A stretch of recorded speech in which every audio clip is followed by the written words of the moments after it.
Assalamualaikum warahmatullahi wabarakatuh.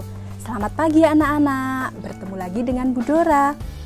Bagaimana kabar kalian hari ini? Semoga anak-anak dalam keadaan sehat walafiat. Hari ini kita akan belajar mengenai sistem pernafasan pada manusia. Sebelum kita mulai pembelajaran hari ini, marilah terlebih dahulu kita berdoa. Bismillahirrahmanirrahim. Rabbi zidni ilma warzuqni fahma. Amin.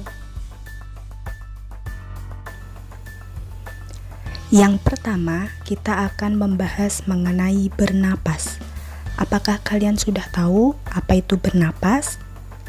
Bernapas adalah kegiatan menghirup oksigen ke dalam tubuh dan membuang karbon dioksida dari dalam tubuh. Berikut ini kita akan membahas mengenai organ pernapasan pada manusia. Ini adalah gambar organ pernapasan pada manusia. Yang pertama yaitu rongga hidung.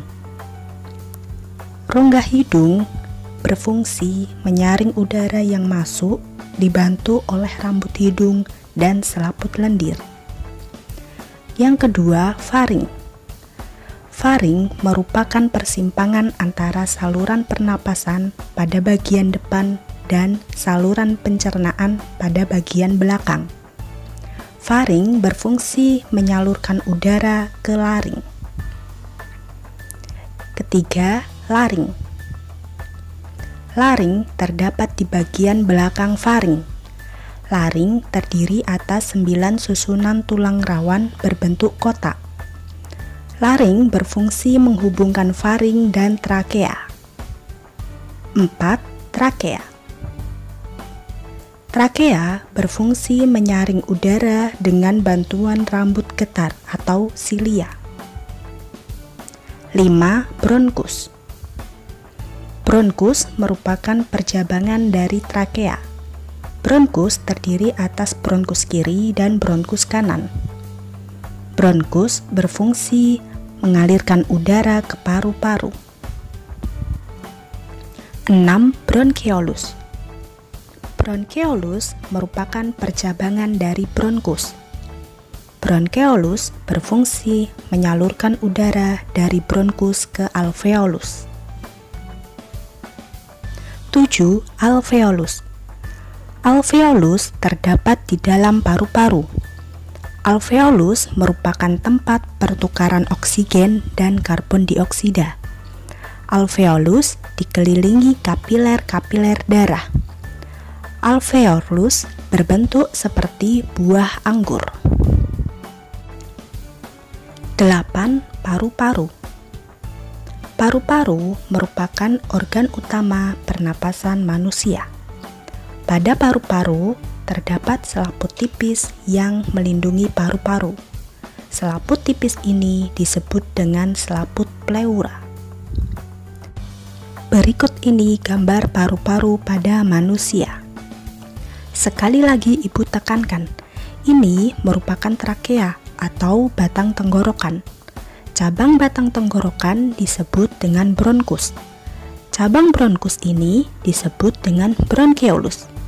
Cabang bronkeolus disebut dengan alveolus.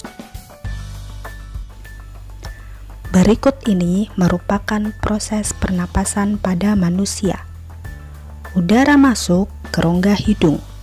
Pada rongga hidung, udara disaring oleh rambut-rambut halus hidung. Dan suhu udara jadi dihangatkan dan dilembabkan oleh selaput hidung.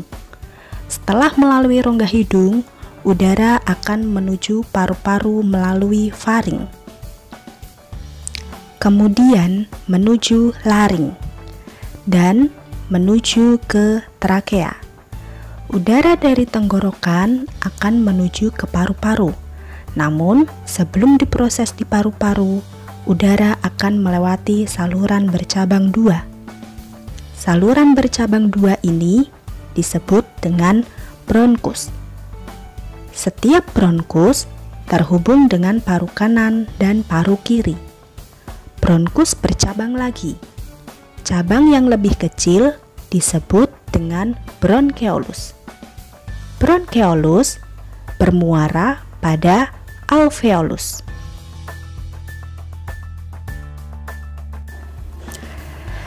Selanjutnya, kita akan membahas jenis pernapasan pada manusia. Jenis pernapasan pada manusia ada dua, yaitu pernapasan dada dan pernapasan perut. 1. Proses pernapasan dada. Berikut ini proses pernapasan dada.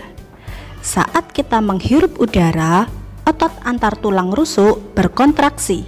Tulang rusuk akan terangkat dan rongga dada membesar. Sebaliknya, saat kita membuang napas, otot antar tulang rusuk berelaksasi, yang menyebabkan mengecilnya rongga dada. Berikut ini gambar proses pernapasan dada.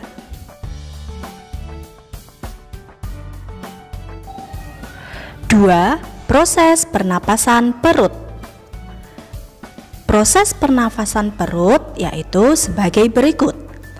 Saat kita menghirup udara, otot diafragma berkontraksi, sehingga posisi permukaan diafragma menjadi mendatar.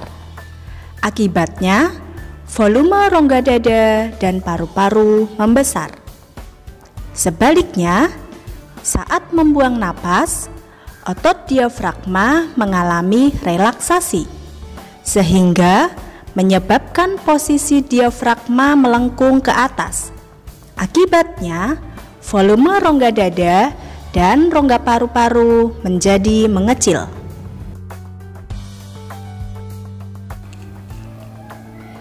Berikut ini gambar proses pernapasan perut.